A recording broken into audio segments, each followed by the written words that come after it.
As English version, have you ever looked into your own eyes? Truly looked? Past the reflection of the room, past the tiredness or the worry of the day. I invite you to look deeper into the color, that landscape that has been with you since your first breath. What if this color is not merely a detail of the body? What if it is a kind of soil? The very earth in which the seed of your soul was planted.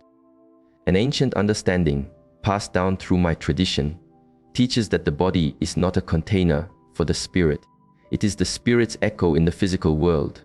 Your very form tells a story, and your eyes, they speak of the path your soul chose to walk in this lifetime. The suffering so many of us feel, that sense of swimming against the current, it often comes from a simple misunderstanding. We are trying to grow a mountain flower in the soil of a riverbed. We are asking a deep root to thrive in shallow sand. Life feels difficult not because it is against you, but because you may be moving against your own nature. This is not a fault, it is a forgetting. But what has been forgotten can be remembered, and the map for this remembering is held in your gaze. Your soul's primary path, its chosen work, is whispered through the color of your eyes.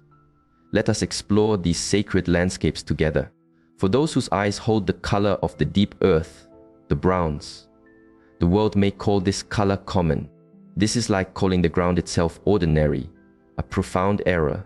Yours is the path of the ancient earth. Your soul's purpose is to be the ground, to provide the foundation. In you, there is a stability that allows all other life to flourish. You are the mountain that provides the bedrock, the rich soil that nurtures the forest. This is your energy.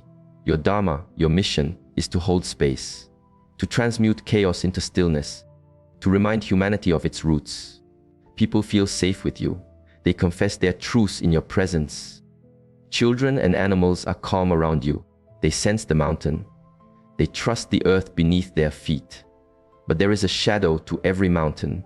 Its immense stability can become inertia. In your deep desire to ground everyone else, you may forget your own journey upward to the sky. You give so much support that you forget to seek the sun.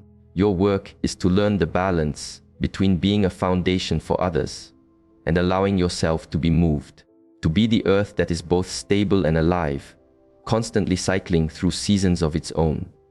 Look in the mirror. You see the eyes of those who hold the world. Your purpose is not to be common, but to be the commons, the sacred ground we all share.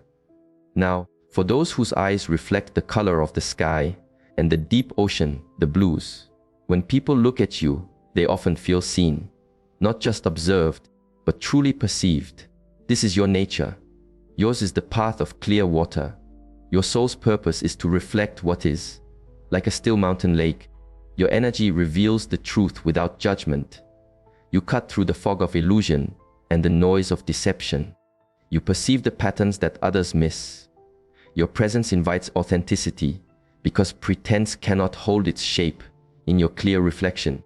Your dharma is to bring clarity, to serve truth. In a world full of masks, you are here to hold a space where they can be gently set aside, to ask the questions that help others see their own true face. The shadow of this clarity is the chill of winter. Your truth can feel sharp, your perception piercing. In seeing the gap between what is said and what is meant, you can feel isolated, a stranger in a land of half-truths. The work of your path is to warm your clarity with compassion, to be the still water that not only reflects the sky, but is also warmed by the sun. Your purpose isn't to expose falsehoods, but to create such a field of quiet truth that illusions simply dissolve. Your eyes do not intimidate. They invite presence. They are a call to return to what is real. Then there are the rarest eyes, those that hold the greens of the new leaf and the ancient moss. You have felt it your entire life. A certain restlessness, a creative fire. Yours is the path of the sprouting seed. Your soul's purpose is to be a catalyst. You are the energy of spring. When you enter a life, a system, a conversation, things begin to change. You carry the force that breaks through old, hard ground to allow for new life. You don't fit neatly into categories because your nature is to exist in the space between. the moment between the death of winter and the birth of summer. Your dharma is to initiate, to disrupt stagnation, to embody transformation itself. People find you when they are on the cusp of great change. Your questions can shatter their old worlds. Your ideas can become the seeds of their new ones. The shadow of the catalyst is instability. The sprout, in its urgent growth, disrupts the earth around it. Relationships can feel intense and then suddenly distant, as people need space to integrate the rapid changes you spark. You might feel perpetually misunderstood or even abandoned. Your work is to understand that you are not the journey, but the gateway. Your mission is to embody the energy of change so completely that you empower others to embrace their own. Not to force their growth, but to be such a living example of evolution that they remember how to grow themselves. Your eyes are not simply rare, they are revolutionary. Finally, we come to the eyes that hold the dance of all seasons, the hazels. You have been told they change color. This is not a trick of the light, it is a portrait of your soul. Yours is the path of the flowing river. Your soul's purpose is to be a bridge. You possess a unique fluidity. Like a river, you can be calm and deep, quick and bright, still and reflective. You adapt. You meet people where they are, reflecting to them the exact energy they need to see in themselves. With one, you are the grounding earth. With another, the clear water. This is your gift. Your dharma is to connect. To model authentic adaptability, you show others their own hidden potentials.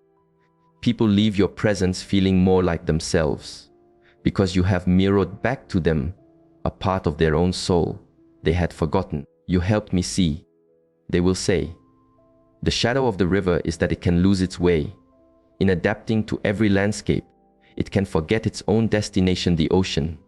In mirroring everyone else, you risk forgetting your own face. Who are you when you are not reflecting another? This is your deep work.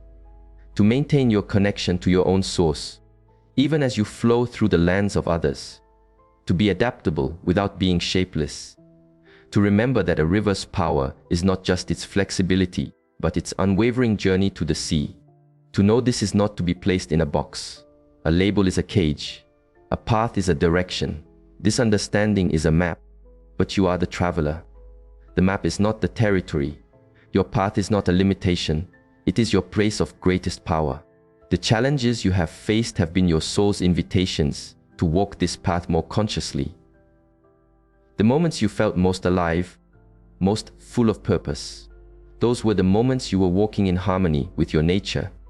The earthy soul providing comfort, the clear-eyed soul offering truth, the sprouting soul sparking a new idea, the flowing soul creating a new connection. Your practice, from this day forward, is simple observation. Notice when you feel energized, when your heart feels open and full. What were you doing? That is your path calling you home. Notice when you feel drained, resentful, or small. What were you doing? That is you, walking on a terrain not meant for you. Slowly, gently, begin to choose your native soil. This is not about a grand upheaval of your life. It is about 1,000 small, sacred alignments. A choice to listen more deeply. A choice to speak a difficult truth with kindness. A choice to embrace a new beginning. A choice to flow with grace. Your eyes do not just see the world, they show the world your path. They broadcast the gift your soul came here to share. The world is thirsty for that gift. People are waiting for the unique medicine only you can offer. You have heard the call your entire life, in the quiet moments, in the deep longings of your heart. Now, you can begin to answer.